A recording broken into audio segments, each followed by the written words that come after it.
షణ్ముఖ్ అతని అన్న సంపత్ కేసులో సంచలన విషయాలు వెలుగులోకి వస్తున్నాయి. షణ్ముఖ్ గంజాయితో పట్టుబడ్డాడనే విషయంపై పోలీసులు అతన్ని అదుపులోకి తీసుకున్నారు. అలానే సంపత్ అమ్మాయిని 10 ఏళ్లుగా ప్రేమిస్తున్నానని చెప్పి వేరే అమ్మాయిని పెళ్లి చేసుకోవడంతో అతనిపై బాధితురాలు ఫిర్యాదు చేయగా సంపత్ను కూడా అదుపులోకి తీసుకున్నారు. అయితే ఈ కేసులో బాధితురాలు సంచలన విషయాలు పోలీసులకు తెలిపింది.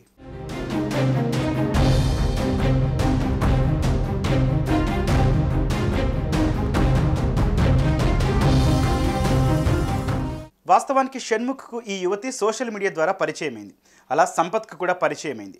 ఇరువురు ప్రేమించుకున్నారు. ఈ క్రమంలో తనను పెళ్లి చేసుకుంటానని నమ్మించి తనపై లైంగిక దాడికి పాల్పడ్డాడని ఆరోపిస్తోంది బాధితురాలు. రిసార్ట్ ట్రిప్స్కు తీసుకుని వెళ్లి అక్కడ కూడా తనపై పలుమారు లైంగిక దాడికి పాల్పడ్డాడని, ఒప్పుకోకపోతే ఓసారి మెట్ల మీద నుంచి తోసేస్తే చెయ్యి ఫ్రాక్చర్ కూడా అయ్యిందని తెలిపింది.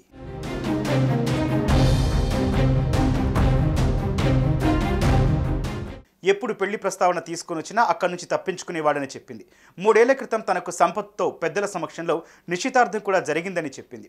ఇక పెళ్లి నెక్స్ట్ అంటూ ఆ తర్వాత కూడా తనను శారీరకంగా వాడుకున్నాడని ఫిర్యాదులో పేర్కొంది.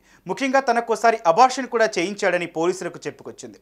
ఈ విషయాలన్నింటిపై ఇప్పుడు పోలీసులు విచారణ జరుపుతున్నారు.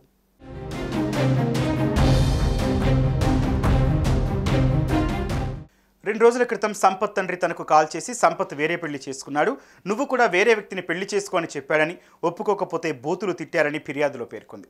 సంపత్ను కాంటాక్ట్ చేసేందుకు ప్రయత్నించినా కూడా రెస్పాండ్ కాకపోవడంతో 10 ఏళ్లు తనను మోసం చేశాడంటూ పోలీసులకు ఫిర్యాదు చేసింది.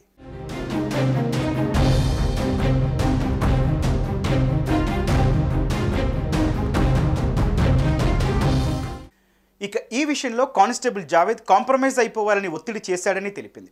తన పాత్ర ఏంటో కూడా తెలుసుకోవాలని, ఈ విషయంలో తనకు న్యాయం జరిగేంత వరకు ఊరుకునేదే లేదని తెలిపింది. అంతేకాదు తనకు ప్రాణహాని కూడా ఉందని చెబుతోంది. చూద్దాం, పోలీసులు క్లారిటీ ఇచ్చేంత వరకు ఎవరు ఏంటి అనేది ఓ కొలిక్కొచ్చే అవకాశం ఉంది.